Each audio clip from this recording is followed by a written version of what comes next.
Oh, Victoria says no tree this year. You don't trust your 2 jacks. All the Christmas decorations are up high. See, up high, I think, is a good idea, right? And one of the things that I learned too, and Jim's the one that kind of actually talked about this, is I used to actually wrap my dog's Christmas presents. But the dogs, I think they can't see what's in there, so they're not going to be tempted. But dogs' smells are so good that even if it's in wrapping or something, they can see that, right? Yeah. And that's what it's cute because people want to put their doggy treats underneath the tree. Well, they have really good smell, and even if they're in plastic or whatever they're in, they'll know that they're there. So we usually recommend people wrap the tray, the gifts, but don't put them underneath the tree until you go underneath the tree the next morning or whenever you open your gifts, and then put them underneath the tree. That way, when you're asleep at 2:00 in the morning, Santa dogs don't go and get their presents. Yeah. One other thing is if you have a dog that's really wanting to get into everything, it's not a bad idea to put something around the Christmas tree when you're not there, right? I mean, obviously, it's one of the things I learned is, first of all, when you put up Christmas decorations, I would always let the dogs smell the decorations. And then when like Apollo wanted to play, he's like, oh, that's mine to play with, I would say no. And then he would understand, okay, that's not mine to get into. And then that is kind of one way of showing the dog that they can't get into the decorations. Interesting. Mm-hmm. So, yeah, that's something that we usually get into because I noticed that someone said they can't resist touching the ornaments. Like the ornaments are a treat to them or a toy, like Wifey's saying. They're not really. That's just something that they can't touch or play with or anything like that. So interesting. Mm-hmm. Yeah, it's just important to make sure that you work with the dogs as you put them up. And then, as I mentioned earlier, you can put something around the Christmas tree when you're not there. So we have these foldable dog crates that make kind of a nice fence or a barrier that you can use throughout the house. And so that's one thing that I use around the Christmas tree to keep the pets off the lower branches and also away from things that may be under the Christmas tree. Yeah. And that's, it doesn't look good, but it works, and it's all about the safety of the tree, the gifts, the dog. You don't want them to eat human food or anything. Somebody throw some chocolate or something like that. You wake up in the morning and the chocolate's gone and your dog is all of a sudden off to the vet. Mm-hmm. So yeah, it's a little opportunity that people have because we all want to spoil our dogs, Mm-hmm. Yeah. So a question for you guys. I don't know if anybody's getting Christmas presents for their pets. Do you wrap your dog's Christmas presents? And if you do so, do you let your dogs unwrap their own Christmas presents?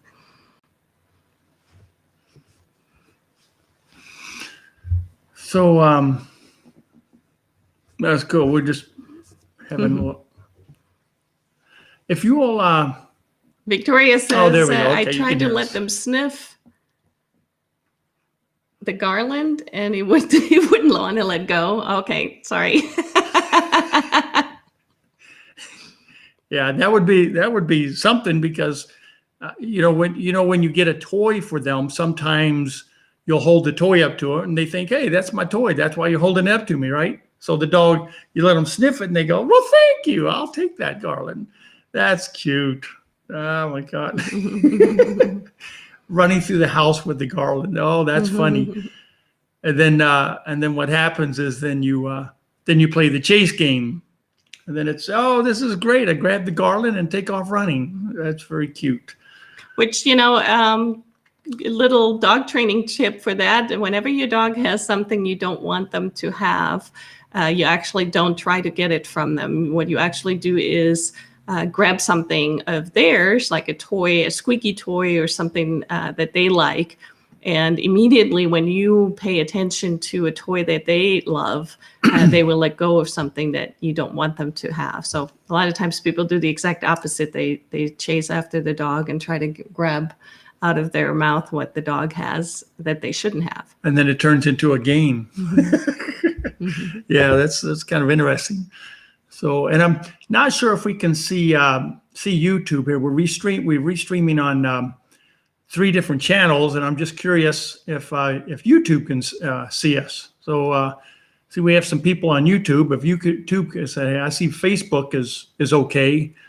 Just didn't know if if somebody on YouTube could say hi. I just want to make sure we're transmitting okay. I see Facebook is good. So, what was another thing here? And wrapping the treats, that is something I kind of wanted to talk about, is wrapping the treats up. It's sometimes when we give the dogs the treat, then we'll let the dogs open the gift.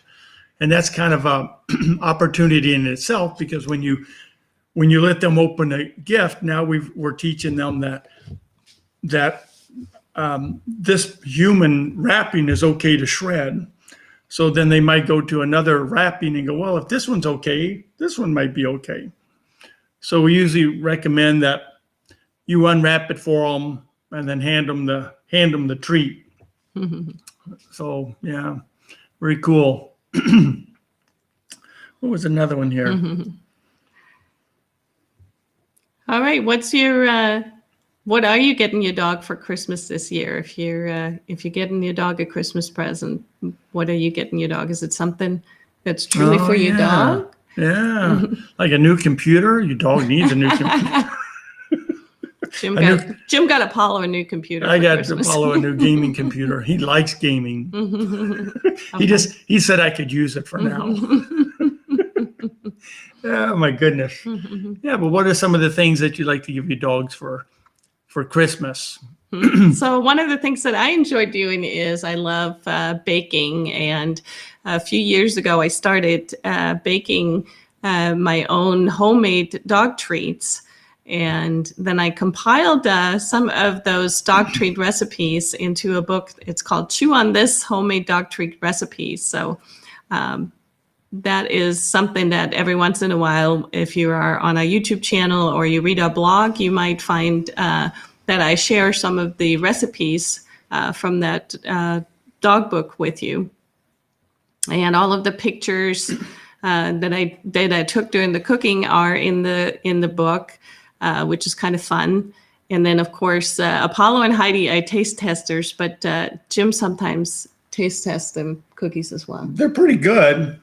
Because they don't have any sugar or anything like that, they're boring. But like you just made the peanut butter cookies. Those are dry, but they were good. We had to arm wrestle Heidi over them. It's kind of funny now when we feed them, because they're not preservatives, we have to give it to them. So wifey puts it on their food now. So now when we put down food, they look at the food like, where's my cookie? And they just kind of indignantly look at you like, where's my cookie?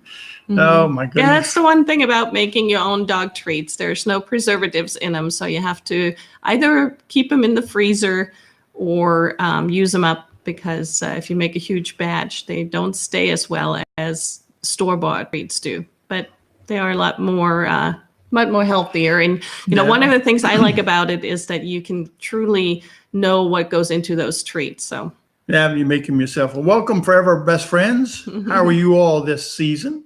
Hopefully doing well. I see Janet is saying that they get a harness and squeaky toy. Now, Janet, I want to ask you a question. How long do the squeakies last in your squeaky toy? Is that like a 5-minute thing? You give them a squeaky toy and then the squeaky disappears? Or do they actually leave it alone? And I don't think they leave it alone. I bet they eat the squeaky toy, huh? Yes, welcome. So, it's kind of interesting. What people cook for their animals it's kind of cool. And the recipe book's really good because it's all natural.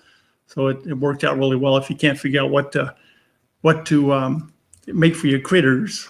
Janet says about 2 minutes. 2 minutes. Yeah. That's how long the squeaky toys last. But they're cool to watch for the first 2 minutes, right? You don't even get time to pull out the camera. Okay, it's gone. Wow.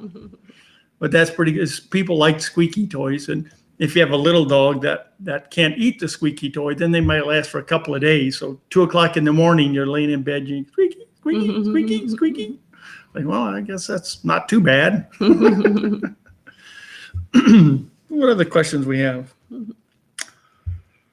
So again, if you are giving your dogs Christmas presents, one of the questions was, what are you giving your dog? If he or she is not listening to the live stream right now, you can share with us what is your dog getting for Christmas this year?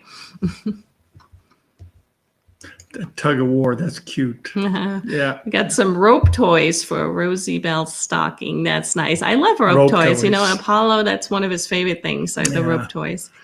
He's got 2 of them, and they look, people look at them, they think, well, I don't know, they look like rag muffins, I guess is a good way to put it, but they're his favorite toy because it has a tennis ball. It has a tennis ball in the middle of it, and then rope that's shredded on the other side. And he carries it around anywhere. And anytime you say, go get a toy, he starts running through the house looking for his favorite rope toy. And they're pretty inexpensive to make, too. You can get a tennis ball, put a hole in it, go to your hardware store and get some rope, cotton rope, of course, and put it through the tennis ball, tie a knot on both sides of it, and off you go. They're really cool toys. Yeah. So it's always interesting to see what people get for their furry friends.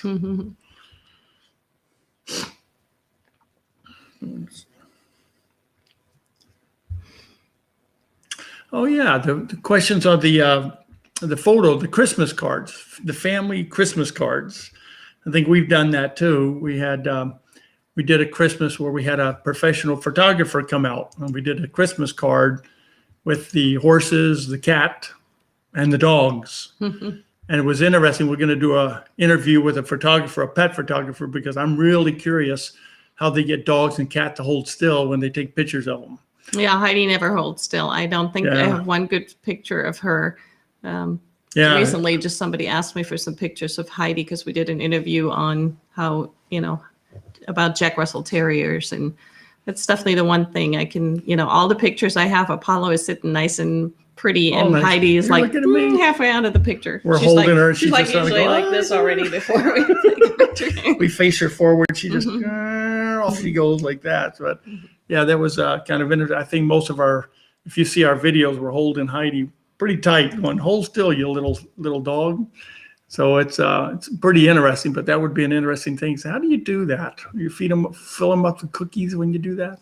That's pretty cool. But Christmas cards, you guys do Christmas cards with your pets? Do you send them off every year? Do you just have the same one thinking, okay, we got one done, we're just going to use this one and not do that again?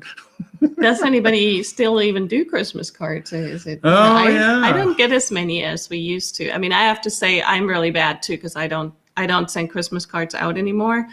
But I also see that there's not as many people doing Christmas cards as there used to be.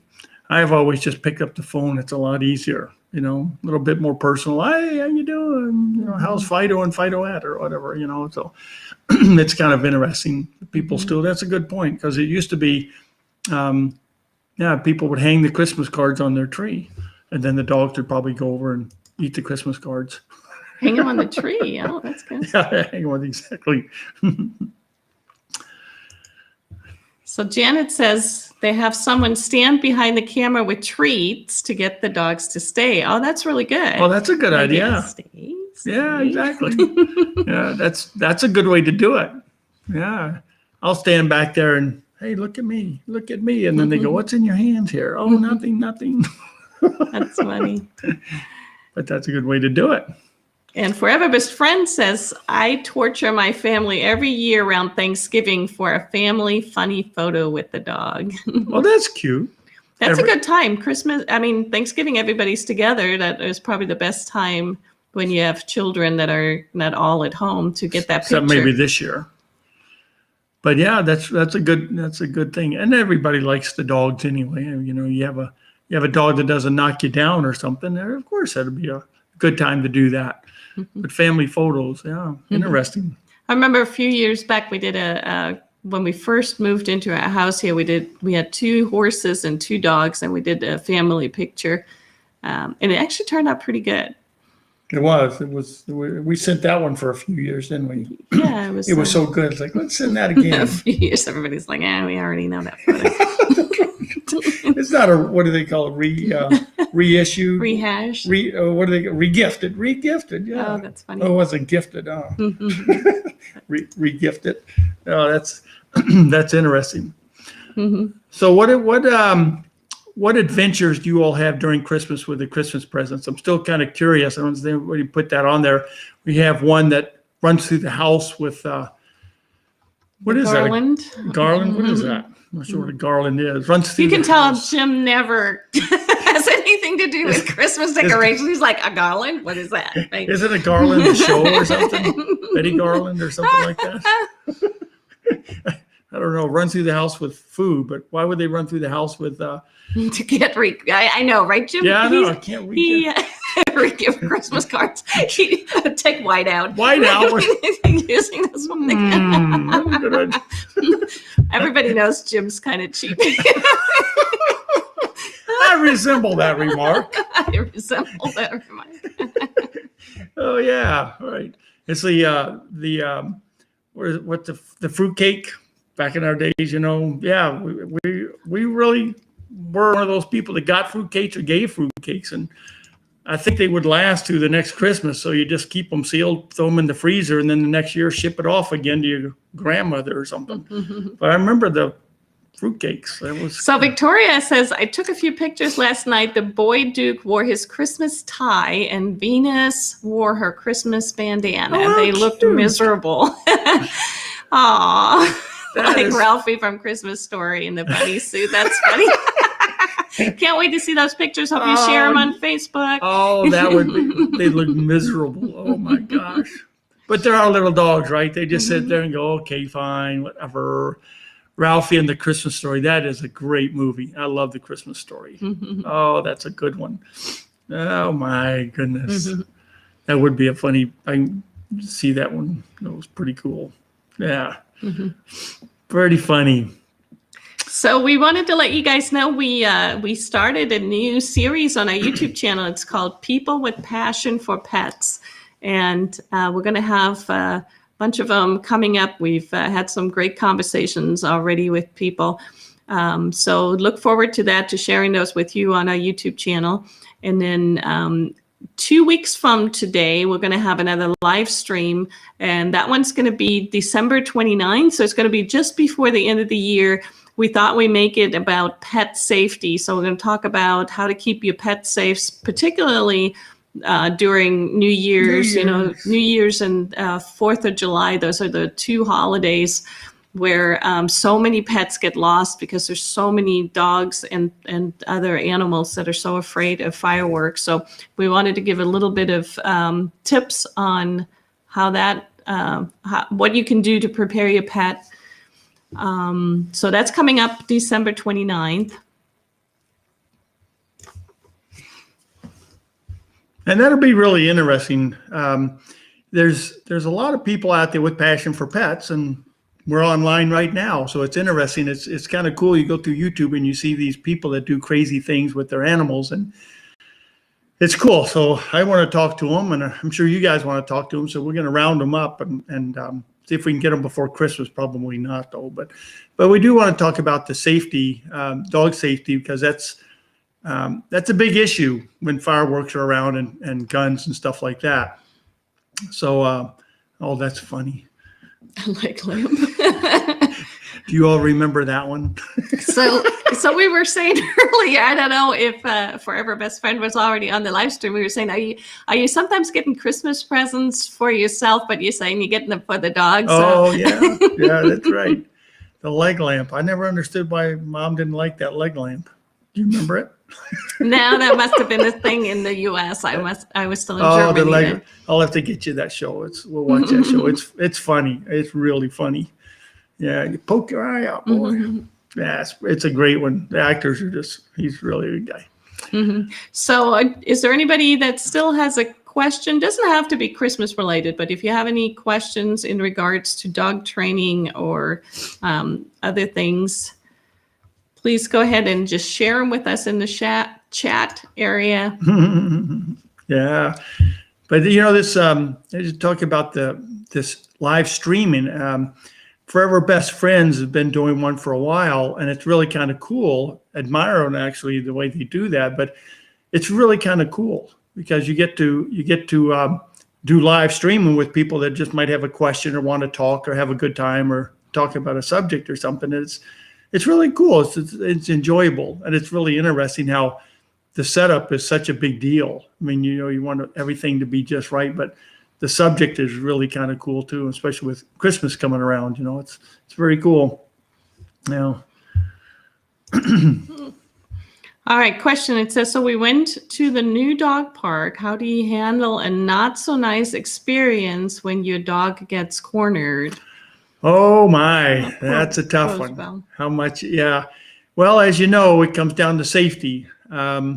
First of all, I usually make sure my dog's going to be okay, and then I yell at the owner because the dog's doing what the dog knows. And again, you need to make sure that your dog is going to be okay. If you get involved, you don't want to get bit, and you don't want your dog to get bit. And usually, if you talk to not even talk, I have to be careful here, but if you intervene with your dog, and when a human gets between the dog that's getting cornered, your dog, and the dog that's doing the cornering, the other dog will back up because a human just got involved. But again, it's a safety thing. Don't get bit, don't get your dog. But if you usually raise your voice and go towards the other dog, the owner of that dog is really not going to say anything because they don't want their dog to be the receiving end. And something else I noticed too is when that happens, sometimes people don't think that's a problem because it's their dog picking on your dog.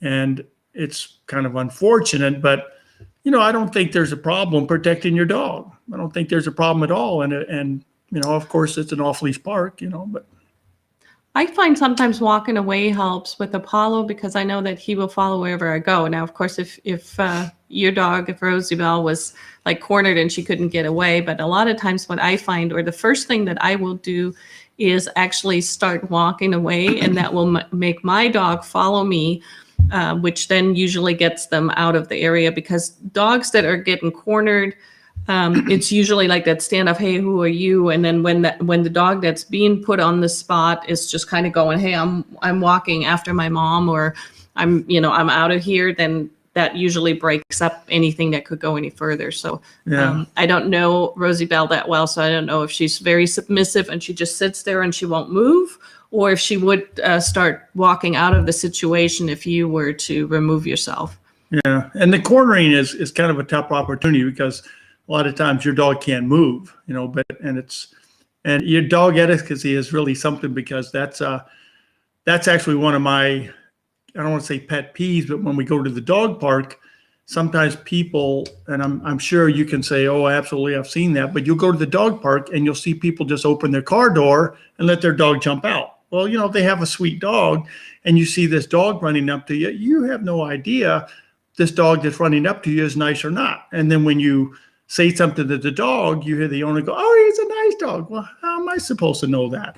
Put your leash on the dog and let him off leash inside the park, not out in the parking lot. So I totally understand that. And that is actually a good topic, to cover, because it's frustrating when people, I don't want to say the old cliche of people ruin it for other people, but a lot of times we'll just tell our clients when they go to the park, the dog park, stand there, look at the energy in the dog park, see what you got in there. And if you see a dog, a lot of good parks will have a big dog and a little dog park. So you can go into the little dog park or the big dog park, but you look at the energy. And if you see a dog that comes in that's, not too friendly, call your dog and hook them up and, go on or wait until you see what that dog does that comes in.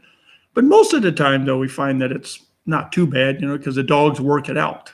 It's kind of cool how that's why they off leash them, so the dog can just come in and they go, okay, what's your name? Dog? Okay, I'm dog B2. And then they just kind of work it out. So it is a good topic, and that's not a bad idea to do. Yeah. Mm-hmm. Yep, and again, next live stream is going to be not next Tuesday, but the following Tuesday, December 29th, so just before the New Year's. We're going to talk dog safety, and it's going to be mostly related to how do you get your dog safe and make sure that your dog isn't afraid during the fireworks on New Year's and all of the party and maybe loud noises, things like that. So we'll have lots of information on that. Got one more here. Janet says, when there is a commotion at the dog park, one of my dogs always runs up to the group and begins barking. I don't think she's trying to get involved in the action, but I worry that aggressive dog can react to her. Not sure how to handle that. And whoops, I'm sorry, it doesn't. Oops, I'm going to have to unshow that and unshow that. Otherwise, I can't read the rest of it. And that one's usually when they're barking, if there's something going on there, the energy is usually towards two dogs. If there's multiple dogs involved, the good part is the energy is actually dispersed among the group. So a barking dog is really not an aggressive dog. It's a dog that's speaking. So when another dog sees another dog barking, it doesn't mean that it's trouble. It just means like me, I'm talking a lot. It just means, they're just talking and saying, hey, you guys cut it out. And dogs understand that. It's not really a big deal. A lot of times when that happens, when your dog runs up and starts barking at them, you can usually notice the energy, where the energy is. It's usually around one or two dogs, and they're focused on each other. Your barking dog is just the outside dog going, hey, cut it out, you guys. It's not really I'm going to get the loser, or something like that. So usually just letting them bark is okay. Now, a human can go over there and break up I don't want to say it's bad energy, because dogs have different energy, and them running around barking and chasing each other is not really bad. But usually, and grabbing her, I see that the other, not sure how to handle that. I just try to grab her and get her out of it. And again, it's all about the safety. I always come back to the safety of the dogs and the stuff. But if you just watch and with your dog, if they're just in and out there barking, just sit there and watch for a second. And you're probably more likely going to see a problem between two dogs than the pack of dogs. The pack of dog is, there's always a dog just sitting out here just kind of watching, going, I want to get involved, but I don't really want to get involved. And it's usually the human is more worried than the dogs are, because you're just not sure what's going to happen. And it's kind of tough because you have to look at the energy. We have clients that when we're at the dog park and they do that, we actually have to ask the human, just breathe. It's okay. This is dog stuff. It's not a dog fight. It's just dog energy. And it's not necessarily bad, but it's kind of hard to say because you can't see it happen at the time. So it might be bad, but most of the time it's just lips, barking, having a good time, stuff like that. You can stand near, and I would probably do this, stand near and just don't say anything. Just let them work it out. And you'll probably see like a herd of fish, or whatever you call them, a school of fish. They'll just barking and then they'll just kind of move off and go do their own thing. They're usually barking over a ball. Somebody has a ball, somebody's doing something. But and then Victoria says, do you think that dogs don't like certain types of dogs? My two dogs are pretty good at the park, but they don't seem to care for boxers. Do you think it's the energy, look, the size? So I don't know if those are the same two boxers or the same boxers that your dogs don't like.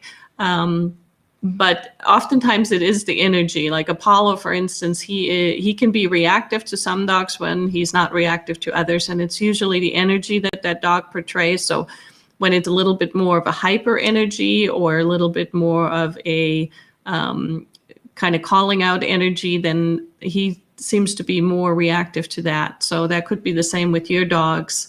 Oftentimes too, when the dogs see that there is a weaker energy, they tend to be more reactive to that than a stronger energy. So when they the bully syndrome, right? So when they come around the dog that is tough, they will usually stand back and be quiet. But if it's a dog that's playful and a weaker energy, then they will usually be a little bit more vocal about that. And the boxers are tough because they don't have a lot of body cues. They don't have the tails, and they sound kind of different when they're, breathing, but they don't have the tail wagging. They don't have the ears flopping. It's kind of a little hard for another dog to to look at the dog and say, are you aggressive or are you not aggressive?